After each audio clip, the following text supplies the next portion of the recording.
Hello friends and family, we're launching a short educational series about the TBV, and today we will talk about your first interaction with Trustless Bitcoin Vaults, or how to create a deposit and use your BTC as a collateral. As you know, Babylon recently launched a public testnet application with Aave for native BTC-backed borrowing. Because we are using a native BTC without wrapping or bridging, the process is a bit different than usual collateral setup in lending and borrowing. So let's jump straight to the interface. First of all, you are pushing the button launch TBV testnet, and then you probably need two wallets, Bitcoin wallet and Ethereum wallet. I'm using Unisat. For Bitcoin wallet, you need to unlock it. And for Ethereum wallet, you can use any wallet which supports Wallet Connect and DeFi interactions. You also need to unlock it and connect. Done. So before you start, please make sure that your Unisat wallet is set for the address type Taproot and you are on the Bitcoin signet. And for your Ethereum wallet, you should be on the Sepolia testnet. And also, if you don't have tokens, please use the link down below the video for top-upping your both wallets with testnet tokens from Sepolia and the BTC signet. So once you are ready, as you see, I already have a couple of vaults. We will need them for the future videos, but you will just pushing the deposit as BTC and then you're choosing an amount. So it's 0.01 BTC. Then you're selecting a vault provider helping you to create a vault and set your BTC as a collateral. It not hold the BTC on behalf of you. You're not giving any rights to the vault provider to hold the BTC. Then you're pushing button deposit. So here you see 4 steps. But before we go through all of them, I would love to dive deep a bit and explain to you what we're going to do during all of the steps. So first of all, we are registering a deposit.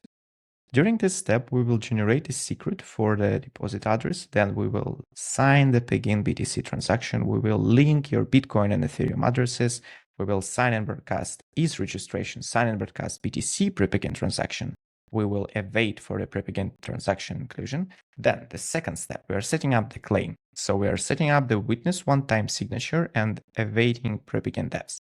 Third step, payout. We are authenticating a session with a vault provider. Then we are signing payout transaction for all of the spending passes. Then we are signing recovery transaction and awaiting vault provider verification, and then activation vault. So we are retrieve secret, sign and broadcast ETH activation transaction, download the artifact, and awaiting vault activation confirmation. And after this, you are ready to borrow. As I said, it's a bit different than usual lending and borrowing patterns. Why? Because we're using native BTC. So let's jump again to the interface. Sometimes you will need to unlock your Unisat wallet because of the safety reasons. And we are start signing the transactions. So the first one is generate the deposit secret. My Bitcoin wallet derives a private 32-byte secret from my wallet and the exact Bitcoin inputs used for this deposit. Only the hash is registered. The secret stays private until activation. So confirm. Then we are signing the Degen transaction. So I sign the Degen transaction that will later move the BTC from temporary hash time lock contract into the final vault. You need to type confirm and then confirm. So then we need to link the Bitcoin and Ethereum addresses. So my Bitcoin wallet signs an ownership proof, linked my Bitcoin key to my Ethereum address. That confirms that both accounts belong to the same depositor. And then we are broadcasting Ethereum registration. Then we are broadcasting the pre-Degen. The pre-Degen is the first transaction that actually moves BTC. It sends the funds into the temporary hash time lock contract where they remains refundable if the vault setup doesn't complete. So sign.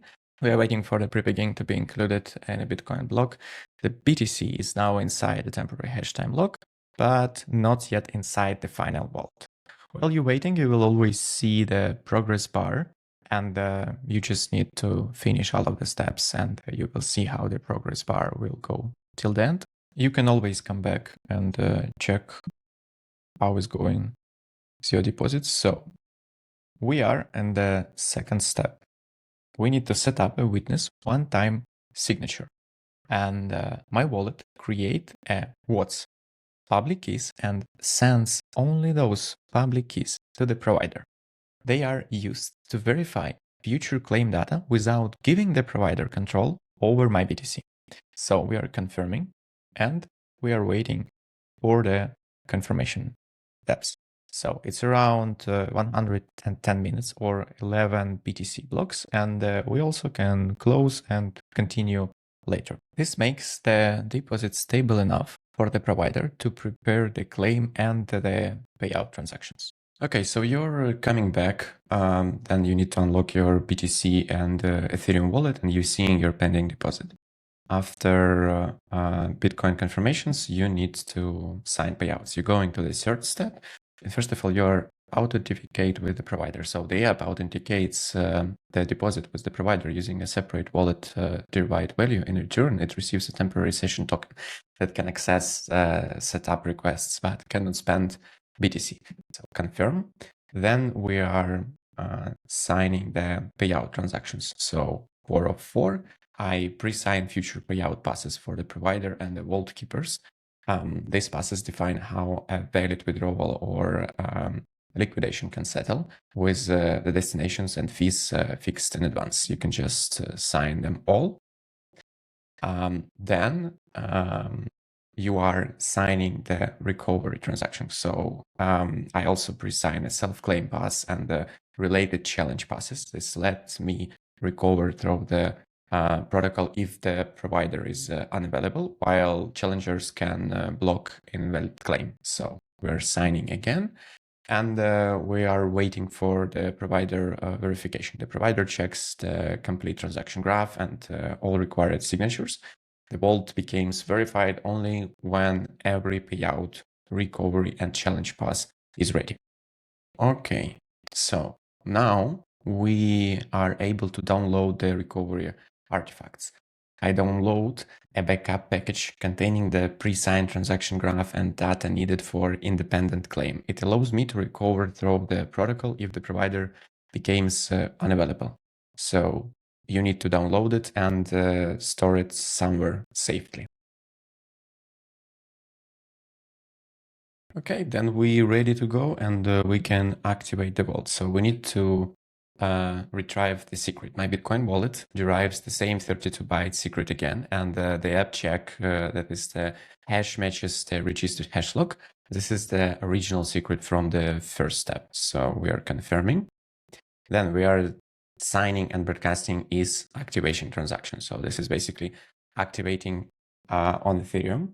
And my Ethereum wallet reveals the secret in the activation transaction. So the contract verifies the secret, marks the vault as active and allows the provider to broadcast the already pre-signed token. Confirm. Always make sure that you have enough gas in your Ethereum wallet on Sepolia testnet. Okay, so vault is activated. And we actually waiting for the final steps. The provider broadcasts the final begin on Bitcoin. Once it's confirmed, the BTC moves from the temporary HTLC into the final Taproot vault. And this is basically the final step. Soon you're going to be ready for borrow, and you are. So you're ready to borrow. We have now another one vault in our collateral, just confirmed. And this is it.